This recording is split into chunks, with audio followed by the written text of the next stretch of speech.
Foreign exchange 20 minutes maximum.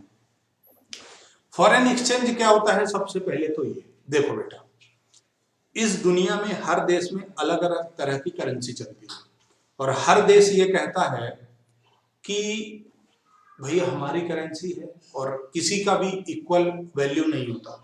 हर country उसके goodwill के हिसाब से, उसकी नेट वैल्यू के हिसाब से, या फिर उसकी जीडीपी के हिसाब से, जो उस देश का ग्रोथ है, रिजर्व है, यानी एसेट है उस कंट्री के पास, उसके बेसिस पर डिसाइड होता है कि उस कंट्री की करेंसी की क्या वैल्यू होगी, है ना। तो all countries have their own currencies which are readily acceptable within their respective territory। सीधी सी बात है यार, अमेरिकन डॉलर है तो अमेरिका में चलेगा, भारत में थोड़ी चलेगा, उन्हीं के देश में चलेगा। इंडियन रुपी इंडिया में चलेगा, यूएस डॉलर अमेरिका में चलेगा, पाउंड इंग्लैंड में चलता है ना। However currency of one country is generally not accepted in some other country, normally accepted नहीं होता, है ना।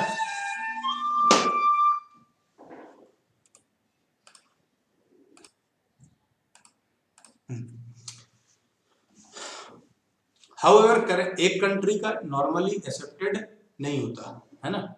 In case of an international payment, currency of one country has to be converted into currency of another country. आपने America से import कर लिया, अब आपको पेमेंट देना तो रुपया थोड़ी लेगा, क्यों? क्योंकि उसके देश में वो नहीं चलता, तो उसको क्या चाहिए? डॉलर चाहिए। तब डॉलर चाहिए तो आपको रुपए को किस में कन्वर्ट करना पड़ेगा? डॉलर में कन्वर्ट करना पड़ेगा। जिस रेट से तुम डॉलर को, मतलब रुपए को डॉलर में कन्वर्ट करोगे, वो रेट ही क्या कहलाएगा? फॉरेन एक्सचेंज रेट, ठीक है। पेमेंट यूनिट्स, है ना। Foreign exchange refers to all currencies other than domestic currencies. Bharat का जो रुपया है, भारत में जो रुपया चलता है, रुपया ही है ना अपनी करेंसी, क्या रुपए? रुपी। तो रुपी के अलावा जितनी भी करेंसी है वो सब क्या है? फॉरेन करेंसी, ठीक है। Foreign exchange rate refers to the rate at which one currency is exchange for other. Formula क्या है? कोई फार्मूला है ना, जिसके रिस्पेक्ट में बदलना है उसको नीचे रख दो बेस में। Foreign exchange rate measures the number of units of one currency required to exchange with one unit of other। एक यूनिट अपनी और उनकी एक यूनिट की क्या वैल्यू होगी ये। तो इनका क्या कहना है? एक पाउंड बराबर कितना डॉलर? 2। एग्जाम्पल के तौर पे समझा है, यानी कि पाउंड जो है वो महंगा है और डॉलर सस्ता है ना। The exchange rate can in fluctuate from year to year, even day to day. रोज फ्लक्चुएट होता है ना। सीएनबीसी आवाज करके एक चैनल है, वहाँ एक्सचेंज रेट डिस्प्ले होते हैं, दिन में कभी टीवी देखो, सीएनबीसी आवाज या जी बिजनेस, तो वहाँ पे, या किसी बैंक में जाओ जो बड़ी ब्रांच हो, यहाँ पर फॉरेन एक्सचेंज डील होता हो, तो वहाँ पर डिस्प्ले बोर्ड लगा रहता है, उसमें करेंसी का रेट फ्लक्चुएट होता रहता है। बहुत सारे लोग, जैसे शेयर बाजार के अलावा जो वायदा बाजार होता है, नाम सुनो तुमने, कमोडिटी में डील करते हैं, फ्यूचर ऑप्शन खरीदते हैं लोग, F&O बोलते हैं फ्यूचर एंड ऑप्शंस को। तो यदि कभी तुम सुनो, सीएनबीसी सुनना चाहिए अपन लोग को, कॉमर्स के स्टूडेंट है, अपने को थोड़ा सा उसको सुनना चाहिए। सीएनबीसी हो गया, जी बिजनेस न्यूज हो गया, ये चीजें सुनते रहना चाहिए, तो यहाँ से तुमको नॉलेज आएगा। और जब तक नॉलेज नहीं होगा, जब तक कॉमर्स पढ़ने का कोई मतलब नहीं है बिजनेस का। या तो तुम न्यूज़पेपर पढ़ो, बिजनेस वाला कॉलम, है ना, नहीं तो कोई मतलब नहीं है फिर कॉमर्स मतलब क्या? जो रोज व्यापार हो रहा है वो, और रोज नई चीज आती है, रोज अपग्रेडेशन आते हैं, तो ये पढ़ते रहना चाहिए। Like many other prices, exchange rate is determined by force of demand and supply. कैसे डिसाइड होता है? Demand and supply.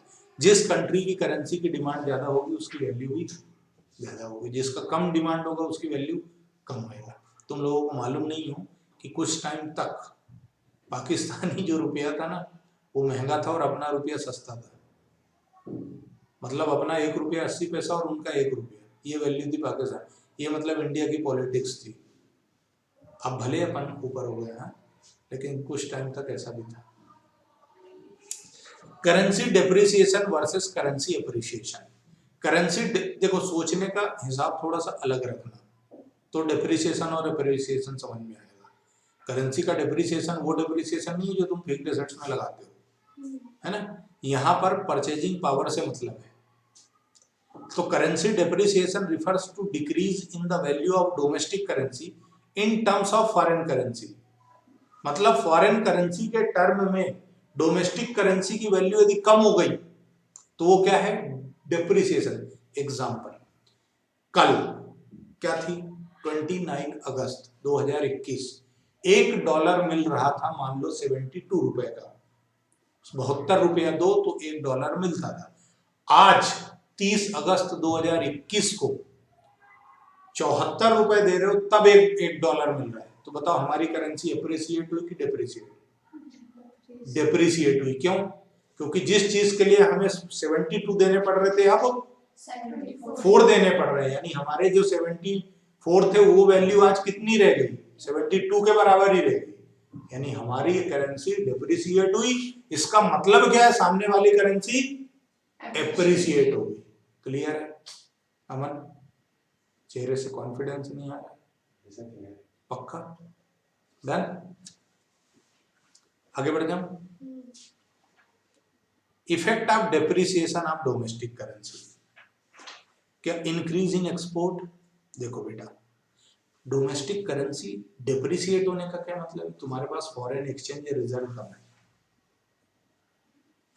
मतलब उस कंट्री का पैसा कम है तुम्हारे पास, इसलिए तुम्हारी वैल्यू कम हो गई। सीधी सी बात है। तो क्या करो तुम, एक्सपोर्ट बढ़ा लो। जब एक्सपोर्ट बढ़ाओगे तो क्या होगा, उसको पेमेंट देना पड़ेगा अपने, तो अपने करेंसी की डिमांड बढ़ेगी, बराबर है ना। दूसरा, डिक्रीज इन इंपोर्ट, इंपोर्ट कम कर लो, उसके यहाँ से चीजें मत खरीदो ज्यादा। इसमें क्या होएगा, इसमें क्या होगा, आपको पेमेंट नहीं करना पड़ेगा, है ना, आपको पेमेंट कम करना पड़ेगा, अगले की करेंसी की डिमांड कम हो जाएगी तो रेट भी कम ही रहेगा, बराबर है। इंक्रीज इन नेशनल इनकम, देश की इनकम बढ़ जाएगी तो भी क्या होगा, अरे यार अपने पास पैसा है तो अपन काय को बाहर जाएंगे, दूसरे से ना तो उधारी लोगे ना तो उसकी करेंसी की कमी आएगी अपने पास। आगे बढ़े।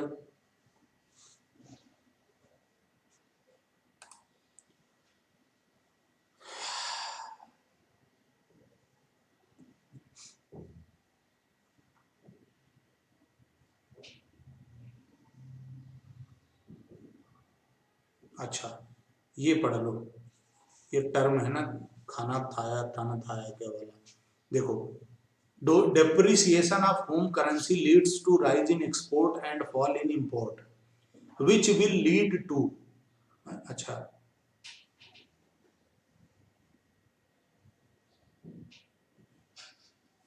एक second, which will lead to increase in national income। क्या बोल रहे हो, depreciation of home currency leads to rise in export। depreciate जब हमारी करेंसी होती है तो हम क्या करते हैं, एक्सपोर्ट बढ़ाते हैं और इंपोर्ट को कम करते हैं। इससे क्या होता है, हमारी नेशनल इनकम बढ़ती है, जिस वजह से हमारा वैल्यूएशन अच्छा हो जाता है। इसमें क्या है, डोमेस्टिक और home currency has depreciated, there is a fall in the price of domestic currency. Depreciation का मतलब एक ही है, ये अलग अलग उसके नाम चल रहे हैं ना, डेप्रिसिएशन का अलग अलग नाम चल रहा है। क्या, डोमेस्टिक और होम करेंसी हैज डिप्रिसिएटेड, दूसरे शब्दों में क्या कहोगे उसको, there is a fall in the price of domestic currency.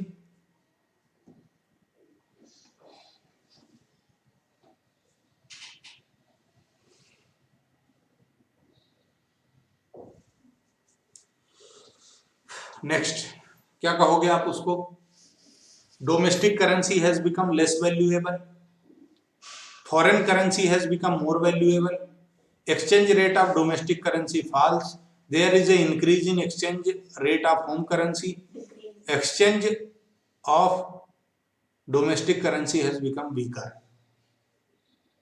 है ना। ये 7 नाम हैं एक ही चीज के, मेरे लाल पीले नीले हरे, थाना थाया कि नहीं थाया, ये वाला याद रखने ना, यहाँ आदमी फंस जाता है।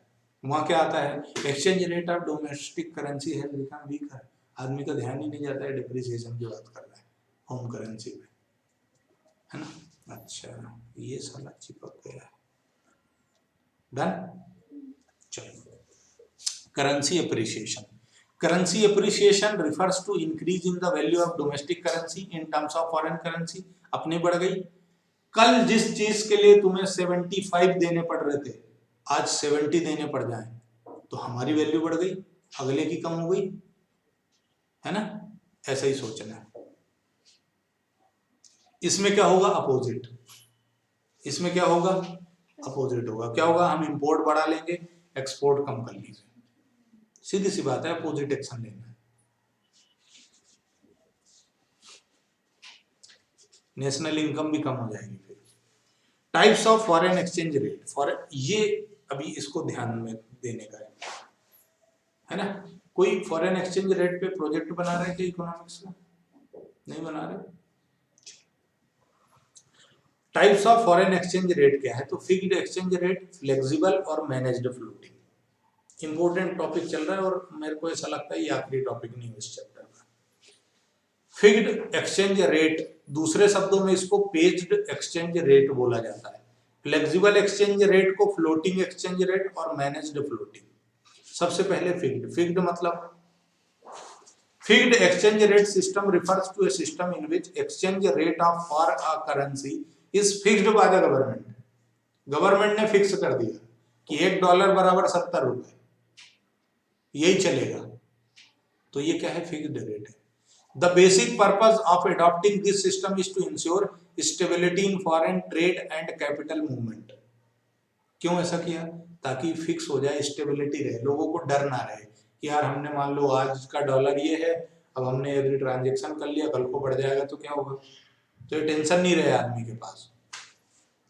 To achieve stability government undertake to buy foreign currency when the exchange rate becomes weaker and sell foreign currency when the rate of exchange get stronger. Stability बनाने के लिए, क्यों, government undertakes to buy, government क्या करती है, जब rate बढ़ते घटते हैं तो वो भी खरीदती बेचती है फॉरेन एक्सचेंज। क्यों, क्योंकि उसके यहाँ से भी तो लोग बाहर जाते हैं, उसको भी तो अपनी कंट्री में, भाई तुमने यूएस से यदि इम्पोर्ट किया तो अगले बंदे को डॉलर चाहिए तो वो अमेरिका तो जाएगा नहीं डॉलर लेने, और जाएगा भी तो वहां तो रुपया चलेगा ही नहीं, अपने ही देश में खरीदना है।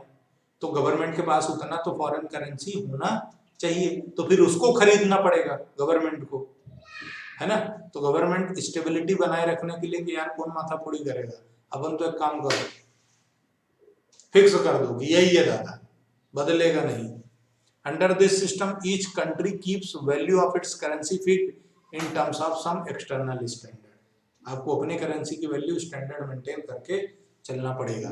This external standard can be gold, silver और प्रीसियस मेटल, यानी आपको उसको स्टेबल बनाए रखने के लिए आपको गोल्ड सिल्वर का रिजर्व रखना पड़ेगा, उतना देश के अंदर कंज्यूम नहीं करोगे, खजाने में पड़ा हुआ होना चाहिए।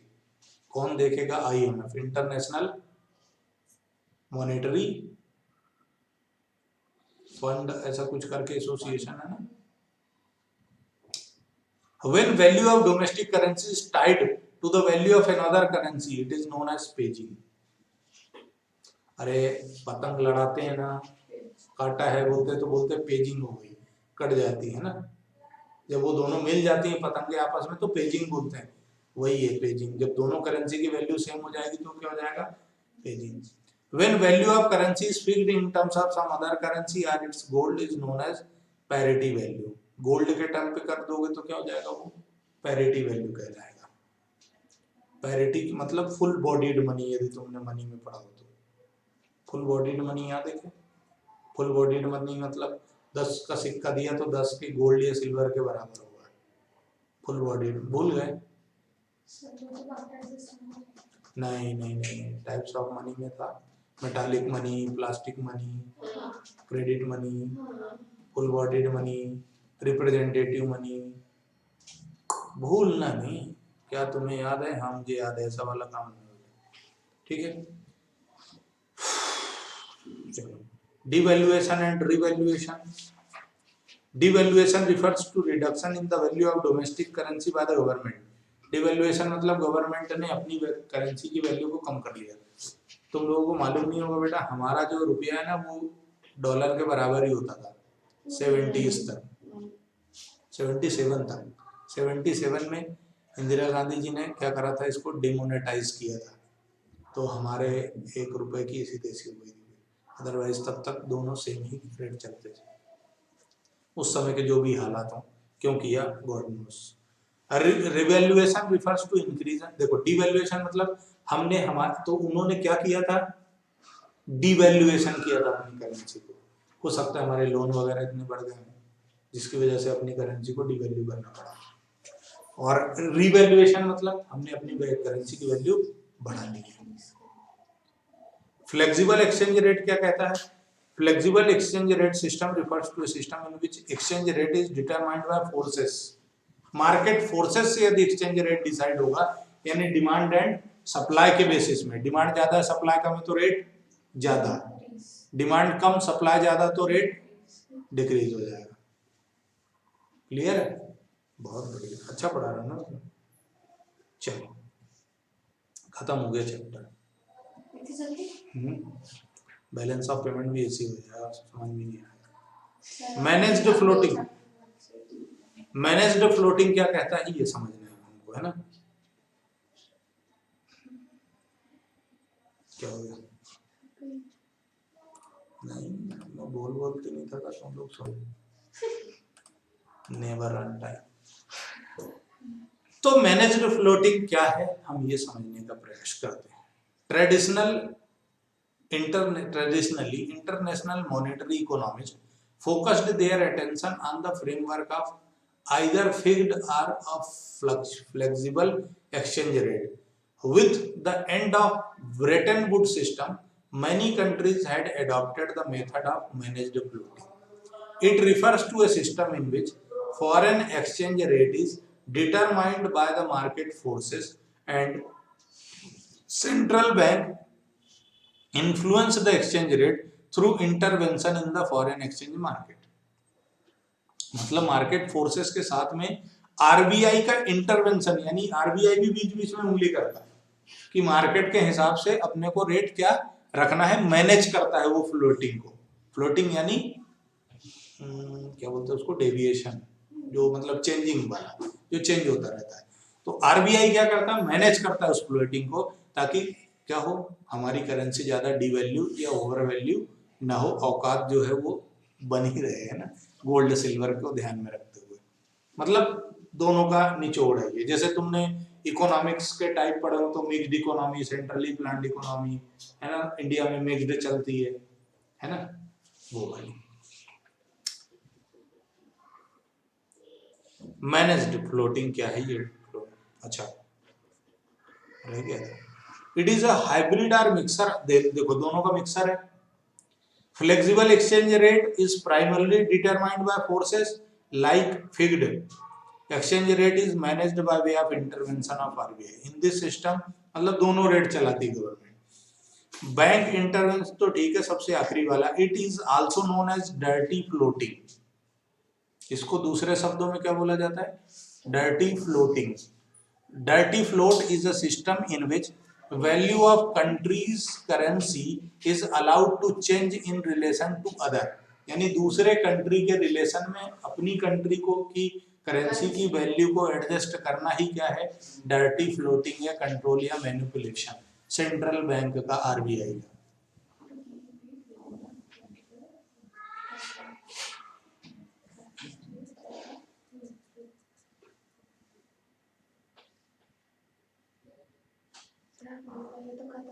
डिमांड फॉर फॉरेन एक्सचेंज, हाँ लास्ट में ही होगी। तुम्हारे बुक में कितना बचा है?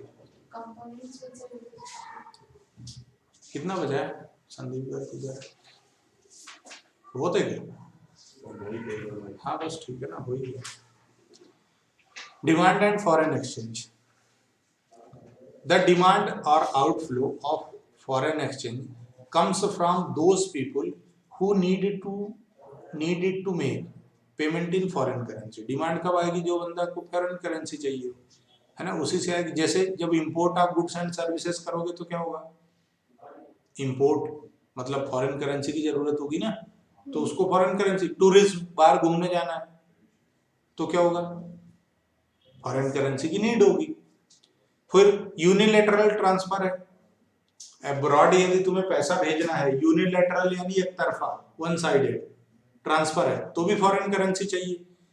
क्यों भेजना है? अरे हो सकता है यार कोई मेडिकल इमरजेंसी में गया, उसको पैसे भेजने हो, कोई बच्चा किसी का पढ़ रहा हो उसको भेजना हो, है ना।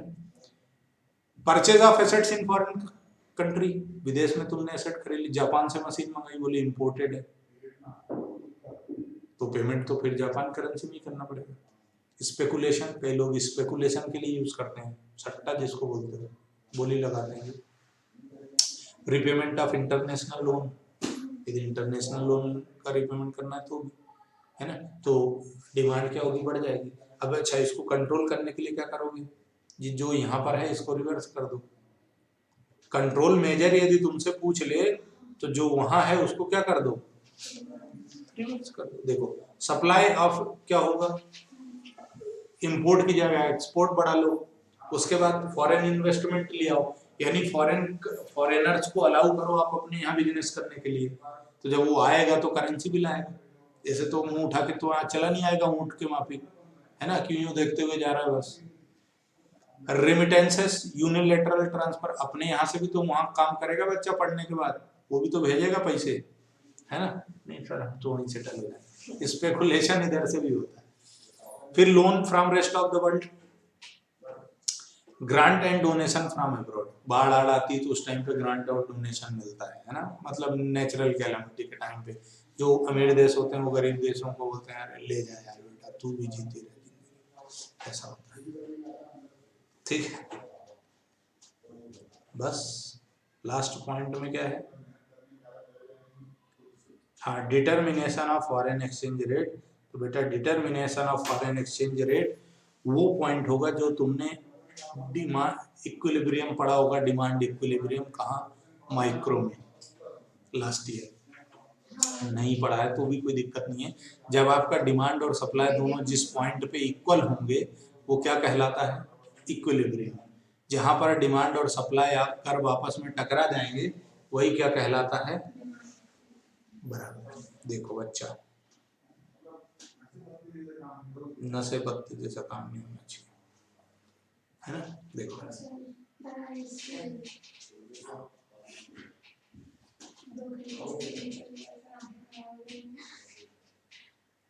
ये डिमांड कर्व कैसे बनता है, डाउनवर्ड स्लोपिंग, और सप्लाई कैसे बनता है, अपवर्ड। ठीक है, डाउनवर्ड क्या बनता है, डिमांड, और सप्लाई कैसे बनता है, अपवर्ड। अब यदि इन दोनों को मिला दो तो ये जिस पॉइंट में टकराएगा ये इक्विलिब्रियम है, और यही क्या हो जाएगा, एक्सचेंज रेट डिसाइड हो जाएगा। डिमांड कितनी है, सप्लाई कितनी है, दोनों का कर्व ड्रा कर दो, जिस पॉइंट पे टकरा जाएंगे और जो रेट निकल के आएगा वही क्या हो जाएगा, फॉरेन एक्सचेंज रेट हो जाएगा। ठीक है, ये तुम लोगों को यदि याद हो तो माइक्रो इकोनॉमिक्स में जब तुमने मार्केट पढ़ा होगा तो मार्केट के बाद एक और चैप्टर था प्राइस डिटर्मिनेशन, माइक्रो इकोनॉमिक्स में 11th क्लास में। जो माइक्रो इकोनॉमिक्स में वो था क्या, प्राइस डिटर्मिनेशन।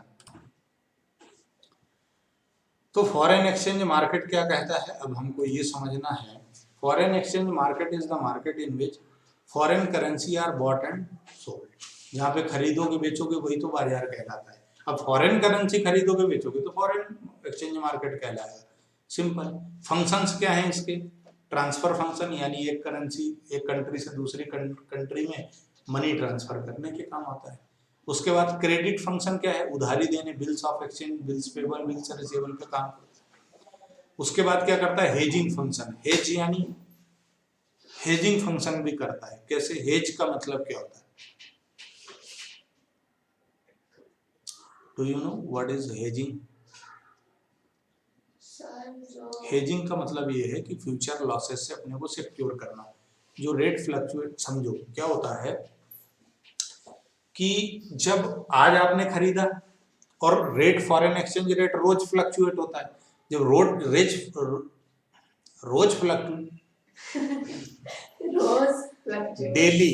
डेली जब फ्लक्चुएशंस होंगे रेट में तो क्या होगा, आज यदि आपने इंपोर्ट कर लिया आज $1 50 के बराबर है। आपको पेमेंट 3 महीने के बाद देना है।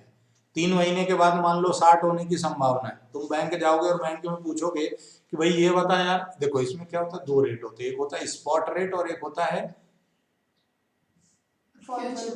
Forward rate. That's great. How it comes? लिखा है इसमें।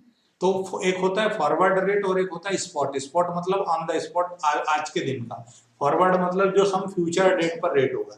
तो आज जाकर के बैंक में जब आप पूछोगे कि दादा ये बता, मेरे को 3 महीने बाद 1 करोड़ रुपए का पेमेंट देना है, $1 आज 50 का है, तो 3 महीने बाद कितने का होगा? उनने बोला $50 का। और वो बोल रहा है ऐसा कि आज की डेट में देखा जाए तो 90 डेज बाद $1 कितने का दूंगा मैं, चाहे तुम आज ले लो, लेकिन उस टाइम पर स्पॉट रेट क्या होगा मेरे को नहीं मालूम, डिमांड सप्लाई पे डिपेंड करेगा। पर आज देखा जाए तो 3 महीने 90 डेज के बाद प्राइस कितना रखूंगा मैं? 50। आज है 55 रुपए रखूंगा। तो अब तुमको ये डर है कि यार ये 55 बोल रहा है, मान लो डिमांड सप्लाई के बेसिस में 60 हो गया तो स्पेकुलेशन डिमांड सप्लाई के बेसिस में 60 हो गया तो मेरे को तो क्या $10 का फटका पड़ेगा ना। तो अपन क्या करो, आज ही इससे सौदा कर लो। क्या सौदा कर लो कि दादा मैं 90 दिन बाद आऊंगा 1 करोड़ रुपए लेके, तो मेरे को 55 के हिसाब से दे देना। ये हेजिंग है, ये हेजिंग है, अपने आप को लॉसेस से सिक्योर करना। डन, आगे बढ़े। काइंड ऑफ फॉरेन एक्सचेंज, तो स्पॉट मार्केट वही ऑन द स्पॉट जो आज डील कर लोगे वो, और फॉरवर्ड मार्केट मतलब फ्यूचर के लिए। ये क्या है, बीच बीच में वो जो मैसेज आते हैं ना, तो फॉरवर्ड मार्केट का मतलब क्या हो गया, वो बाजार जहां पर हम फ्यूचर डेट पर की डील हम आज करेंगे। फॉरवर्ड मार्केट का क्या मतलब हो गया कि किसी फ्यूचर डेट का रेट हम आज डिसाइड करेंगे, वो क्या कहलाएगा, फॉरवर्ड मार्केट। और स्पॉट मार्केट मतलब आज के आज ही। डन। तो इस चैप्टर की पूर्णाहुति होती है। यहाँ से मैं आपको धन्यवाद देता हूँ, आपने इतना सुना झेला, बहुत बहुत धन्यवाद।